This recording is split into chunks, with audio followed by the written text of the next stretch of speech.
다시는 못 보게 될 거야. 틀렸어. 피하라! 총각기 시합 좀 났다!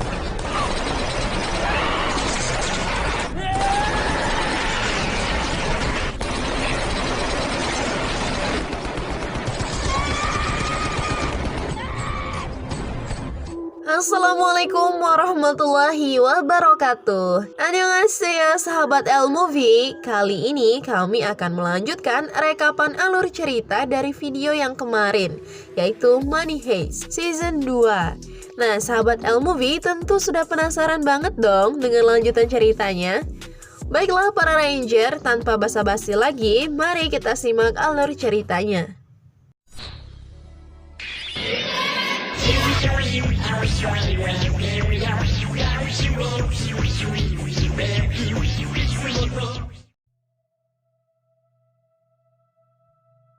Di awal scene episode yang ketiga ini kita ditampilkan keindahan Rusia Vladivostok.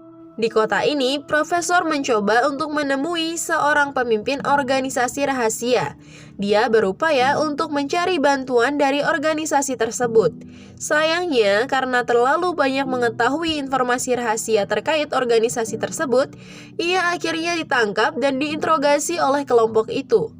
Profesor bersikeras ingin bertemu secara langsung dengan pemimpin mereka. Sampai akhirnya ia mengaku sebagai saudara dari pemimpin mereka. Hal itu sontak memancing sang pemimpin menunjukkan dirinya. Si pemimpin bernama Song Joong-ho, yang saat ini kita kenal sebagai Berlin. Ya, ini adalah flashback cerita saat Profesor pertama kali bertemu dengan Berlin, yang ternyata adalah adiknya sendiri. Sekilas kita juga diperlihatkan flashback cerita saat mereka berdua terpisah. Di saat profesor kecil berhasil kabur dari suatu pengejaran, sedangkan sang adik harus tertangkap kembali. Dan kini, saat mereka telah bertemu kembali, profesor bercerita pada adiknya bahwa sang ayah telah mati. Dia mati saat melakukan perampokan bank demi mengumpulkan uang untuk menebus dan membebaskan Joong-ho. Sampai akhirnya Profesor menunjukkan dokumen peninggalan sang ayah. Di situ tersimpan rencana besar sang ayah yang belum terselesaikan. Melihat itu, Joong-ho akhirnya sepakat untuk membantu rencana kakaknya dengan merahasiakan ikatan persaudaraan mereka dari anggota lainnya.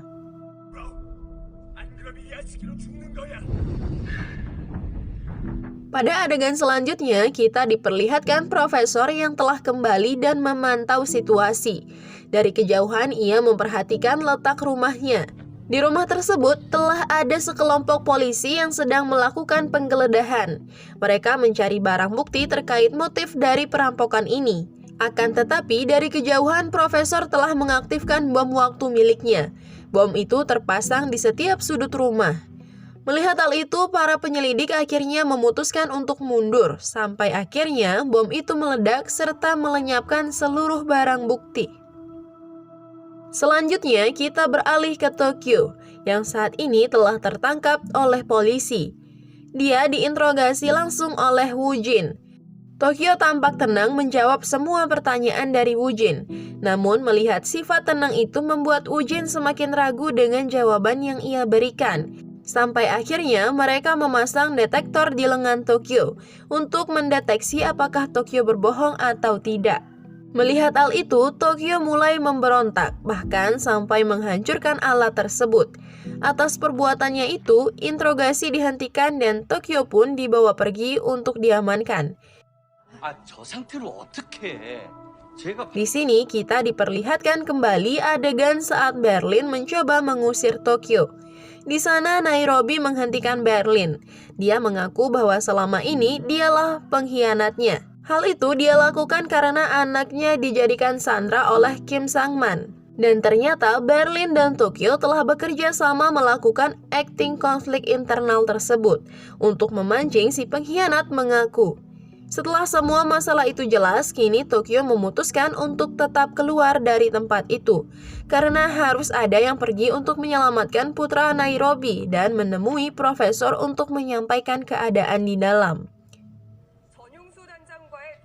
Kita berlanjut ke Tokyo yang sedang dibawa oleh konvoi mobil milik pasukan khusus. Di perjalanan, mereka tiba-tiba dicegat oleh sekelompok orang bersenjata. Mereka adalah anak buah Berlin yang datang untuk menyelamatkan Tokyo, dan mereka dipimpin oleh seorang wanita yang diberi nama Seoul. Di sisi lain, Kim Sang-man mendatangi Woo Jin di markas kepolisiannya. Ia meminta Woo Jin dan rekan-rekannya untuk menyerahkan kasus ini ke unit anti-terorisme, karena sudah jelas bahwa perampokan ini memiliki motif politik yang sedang mencoba melawan pemerintahan. Di sini kita juga diperkenalkan dengan John Young-soo, seorang politisi yang masih memiliki urusan pribadi dengan Berlin di masa lalu. Tokyo yang saat ini telah bersama Seoul akhirnya dapat berkomunikasi kembali dengan Profesor. Misi pertama yang harus dilakukan Tokyo sekarang adalah menyelamatkan putra Nairobi. Di samping itu, pihak militer dan pemerintahan tengah mempersiapkan mempertemukan antara John Young-soo dan Song Joong-ho, atau yang kita kenal dengan Berlin. Dulunya, John Young-soo adalah mantan mayor di kamp tahanan tempat Berlin ditahan, dan sampai sekarang dendam itu masih diingat oleh Berlin. Beberapa menit sebelum pertemuan, Woo Jin akhirnya mengerti motif di balik pengusiran Tokyo dan apa tujuan Tokyo saat ini. Dengan adanya informasi putra Nairobi yang dijadikan sandera oleh Kim Sang-man, Woo Jin akhirnya mulai melakukan pergerakan menuju ke tempat yang mungkin dijadikan tempat penyanderaan. Di tempat lain, kita akhirnya dipertemukan kembali dengan Kapten Cha. Dia tengah ditahan langsung oleh si profesor. Tampaknya Kapten Cha sendiri telah menyadari identitas dari para perampok. Kembali ke Tokyo dan Seoul, mereka telah sampai di tempat putra Nairobi disandra. Lengkap bersama dengan pasukannya, setelah bersiap-siap mereka langsung bergerak menuju ke rumah untuk membebaskan sandera.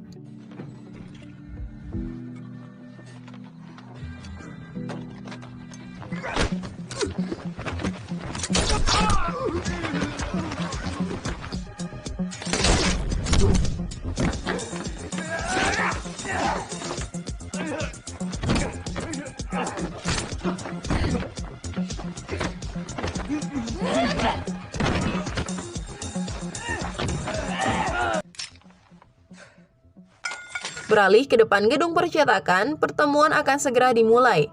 Berlin keluar dengan membawa Anna sebagai sandera. John Young-soo juga telah menunggu dengan dikawal oleh aparat kepolisian. Akhirnya Berlin dapat bertemu kembali dengan orang yang paling dia benci dalam hidupnya. Dalam operasi ini, pihak pemerintah mencoba memutar balikan fakta dengan memfitnah Berlin di hadapan awak media. Akan tetapi, tanpa mereka sadari, Tokyo dan Seoul juga melakukan siaran langsung dalam operasinya. Para netizen pun lebih tertarik melihat adegan action tersebut dibandingkan adegan drama di depan gedung percetakan.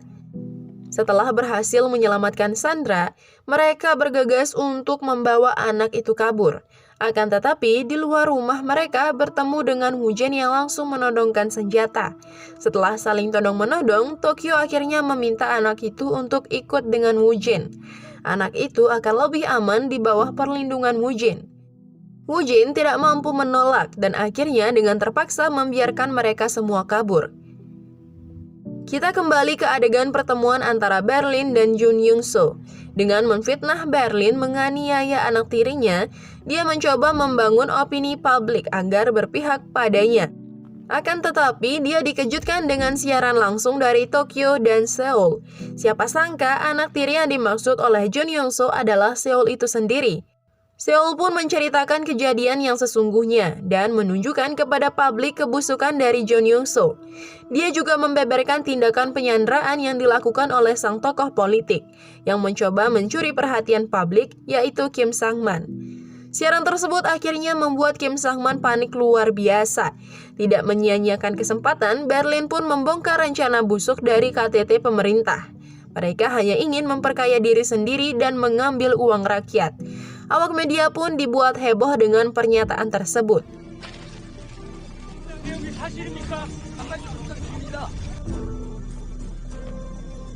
Pada adegan berikutnya, kita diperlihatkan Rio yang tampak marah pada Berlin. Dia berharap apa yang disampaikan Berlin sebelumnya hanyalah akting, karena dia sendiri melakukan semua ini demi uang, bukan untuk kepentingan rakyat. Dia tidak mau melihat Berlin mengubah rencana milik profesor.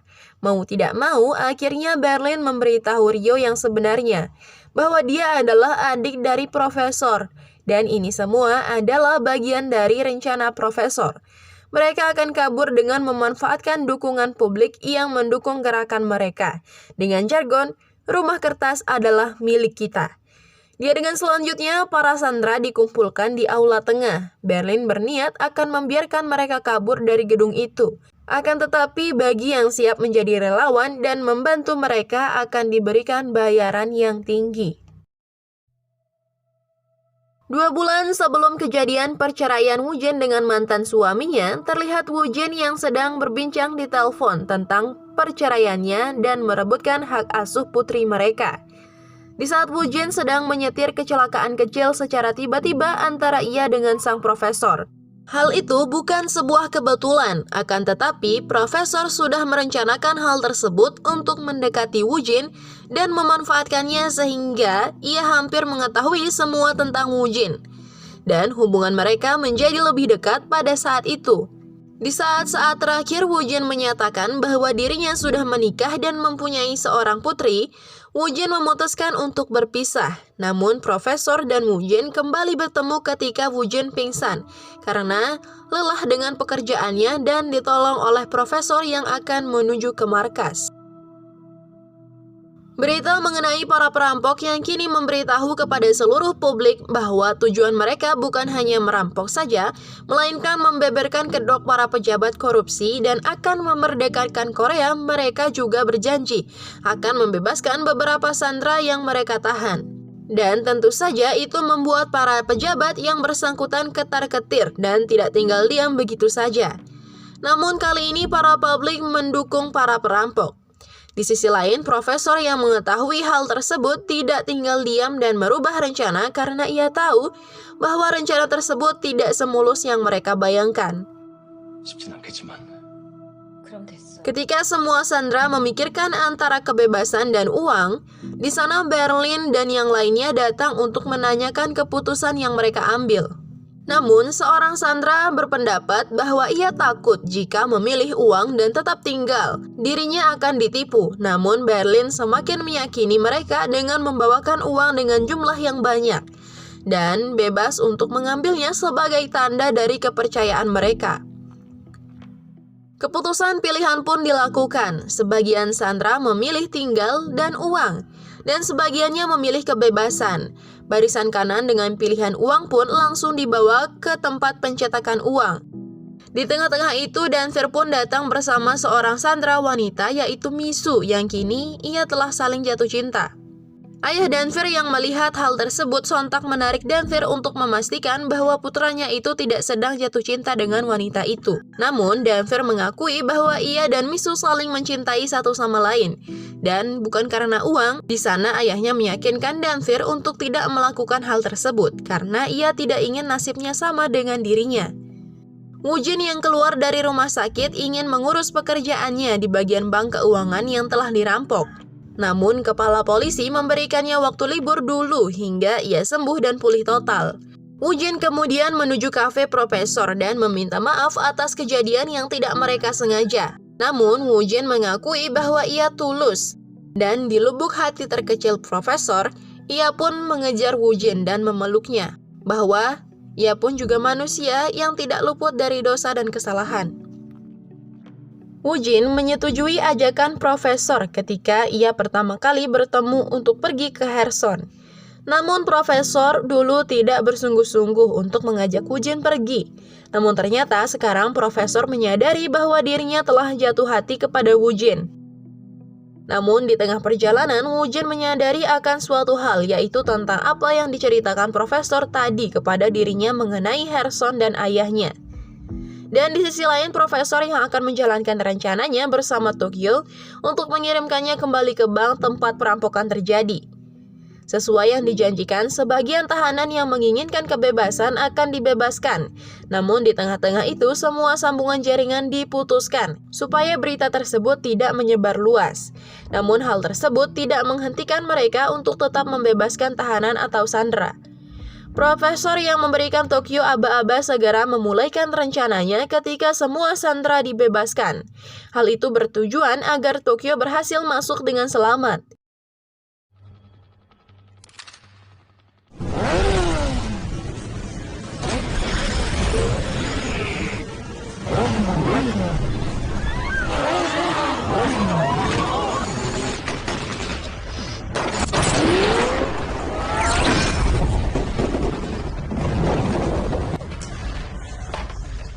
Namun hal itu sedikit berkendala ketika Misu memutuskan untuk ikut bergabung kembali.